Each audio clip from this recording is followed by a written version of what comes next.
Hello, my dear friends. So, today is Monday. So, here I am with the next part of Adventures of Two Thieves and Their Sons. So, let's start the second part. So, I will read a little bit more from yesterday's part. When the other neathearts who were in the meadow saw the elder thief running about in breathless haste after the cow with the charpoy on his head, they clapped their hands and raised shouts of derision. The poor fellow, hungry and angry, bitterly repented of the exchange he had made. After infinite trouble, and with the help of the other neathards, he at last caught hold of the precious cow and brought it home long after the village lamps had been lit. When the two thieves met in the house of their master, they merely laughed at each other without speaking a word. Their dinner over, they laid themselves to rest when there took place the following conversation. Younger, well, how did you fare, brother? Elder, just as you fared, and perhaps some degrees better. Younger, I am of opinion that our former trade of thieving was infinitely preferable to this sort of honest labor, as people call it. Elder, what doubt is there of that? But by the gods, I have never seen a cow which can be compared to this. It has no second in the world in point of viciousness. Younger, a vicious cow is not a rare thing. I have seen some cows as vicious, but have you ever seen a plant like this champaka plant which you were told to water? I wonder what becomes of all the water that is poured round about it. Is there a tank below its roots? Elder, I have a good mind to dig round it and see what is beneath it.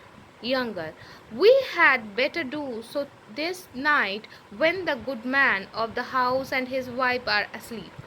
At about midnight, the two thieves took spades and shovels and began digging round the plant. After digging a good deal, the younger thief lighted upon some hard thing the against which the shovel struck. The curiosity of both was excited. The younger thief saw that it was a large jar. He thrust his hand into it and found that it was full of gold mohurs. That means the gold coins. But he said to the elder thief, "Oh, is it Oh, it is nothing. It is only a large stone." The elder thief, however, suspected that it was something else, but he took care not to give vent to his suspicion. Both agreed to give up digging as they had found nothing, and they went to sleep. An hour or two after, when the elder thief saw that the younger thief was asleep, he quietly got up and went to the spot which had been digged. He saw the jar filled with gold mohurs. Digging a little near it, he found another jar also filled with gold mohurs. Overjoyed to find the treasure, he resolved to secure it. He took up both the jars, went to the tank which was near and from which water used to be drawn for the plant, and buried them in the mud of its bank. He then returned to the house and quietly laid himself down beside the younger thief, who was then fast asleep. The younger thief, who had first found the jar of gold mohurs, now woke and softly stealing out of bed, went to secure the treasure he had seen. On going to the spot, he did not see any jar. He therefore naturally thought that his companion, the elder thief, had secreted uh, secreted it somewhere. He went to his sleeping partner with a view to discover, if possible, by any mark on his body, the place where the treasure had been hidden. He examined the person of his friend with the eye of a detective and saw mud on his feet and near the and near the ankles. He immediately concluded the treasure must have been concealed somewhere in the tank, but in what part of the tank, on which bank, his ingenuity did not forsake him. Here, he walked round all the four banks of the tank. When he walked round three sides, the frogs on them jumped into the water, but no frogs jumped from the fourth bank. He therefore concluded that the treasure must have been buried on the fourth bank. In a little, he found the two jars filled with gold mohurs. He took them up and, going into the cow house, brought out the vicious cow he had tainted and put the two jars on its back. He left the house and started for his native village. When the elder thief at cow crowing got up, when the elder thief at crowing got up from sleep, he was surprised not to find his companion beside him. He hastened to the tank and found that the jars were not there. He went to the cow house and did not see the vicious cow. He immediately concluded the younger thief must have run away with the treasure on the back of the cow. And where could he think of going? He must be going to his native village. No sooner did this process of reasoning pass through his mind than he resolved forthwith to set out and overtake the younger thief. As he passed through the town, he invested all the money he had in a costly pair of shoes covered with gold lace. He walked very fast, avoiding the public road and making shortcuts. He described